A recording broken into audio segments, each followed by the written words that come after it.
Hi, I'm Thea, buyer specialist with the Zulu Group at Keller Williams. Welcome to our very first series in Keeping It Real with Thea. We are starting this video series just to bring you some more information that may be helpful if you're looking to buy a home soon. So our very first video is about the home buying process in general. A lot of people think that showing homes, you might just walk into a house, show the house, and then bada bing, bada boom, you're a homeowner. But there's a lot more that goes into the process, and that's what we'll be discussing today. So, very first step, our team likes to have a consultation with our clients. So, it's all about setting expectations. There are a lot of bumps that can come up in a real estate transaction, and if we set your expectation ahead of time and you know what to expect, then it kind of gets rid of all the frustration and stress that can come along with, buying one of the biggest assets in your life. So during consultation, not only do we set expectations, we talk about our team and the overall process and really get all of your ducks in a row to start our journey together. The second step that is very important is pre-approval. So before you start your home buying journey, it is very, very important to get pre-approved with a lender. And that's because you want to figure out how much you can afford in a home. You don't want to go look at, a home that's $400,000 when you can only afford one that's $300,000, because that would be quite disappointing. So again, really just setting expectations and making sure that you have everything in line to get your journey started the right way. It is also really important with pre-approval to work with a well-known local lender, which we will also bring that into another video series in the future to discuss in more detail. But it's super important to work with a well-known local lender, especially in this competitive market in 2021, because they can really give you a competitive edge in a multiple offer situation.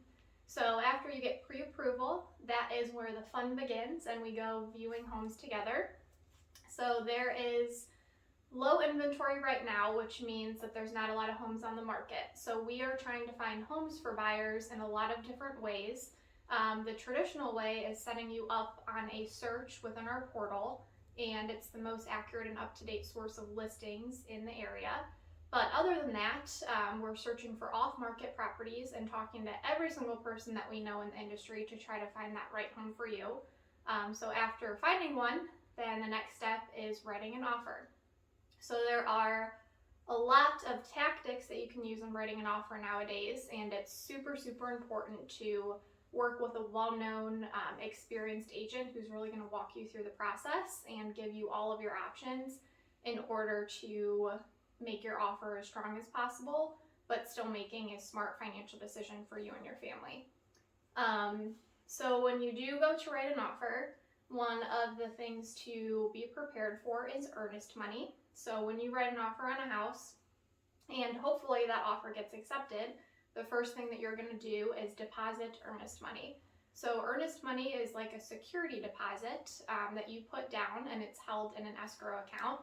And it basically stays in the escrow account and comes back to you at closing. It's there for the reason that if anything were to go wrong during the transaction, say you were to walk away for not really a valid reason, then the seller would get to keep that earnest money for time and effort spent.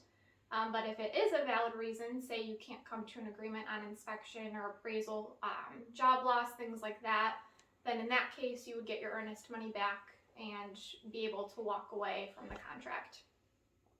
Once you are under contract and that earnest money is deposited, there is a lot of things that go on behind the scenes. So this is where your real estate team is going to be doing a lot of the behind the scenes work, keeping you up to date, but really keeping the stress off of you and doing their job and what they know best.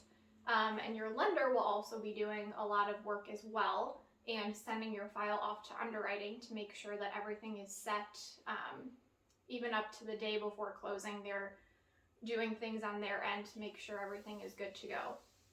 So there are three main things that happen while you're under contract. First is inspection.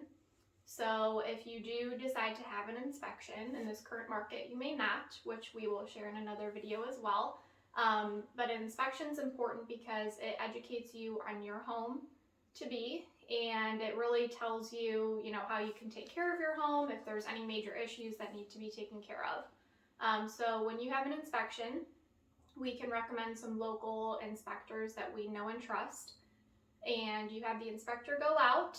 You pay a fee of, on average, about $500 to $700 for that inspection to occur, and they check all of the major components of the house, along with a few other things. Say the house has a pool, well, anything like that, you can have added inspections. And then they share a formal report with you. So if there's any defects found, then you have the right to negotiate those defects with the seller to repair before closing. There's a lot of different ways that you can work that, and a defect is something that's going to greatly affect the value or safety of the property. So it's not going to be, a broken outlet or a small thing like that. It's going to be something that is pretty major. The second major step while you're under contract is appraisal. So when you're working with a lender, your lender is going to order an appraisal. So an appraiser goes out to the property, and this is also an out-of-pocket cost to you, just like the inspection, and it's on average $300 to $500.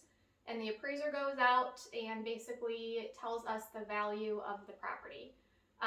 If it appraises, great. If not, traditionally you can negotiate that difference with the seller. But in this market, which we'll get to in another video, there's a lot of different ways that you can work that as well. And the other major step is applying for homeowners insurance, which will help you with this as well. So basically, you'll just need a quote within a certain amount of time, and you would be good to go to head to Celebration Day, which is closing, and that would happen at the title company, most likely. You can do mobile closing, things like that, but that's what our team likes to call Celebration Day, and where you get the keys to your new home and become a homeowner.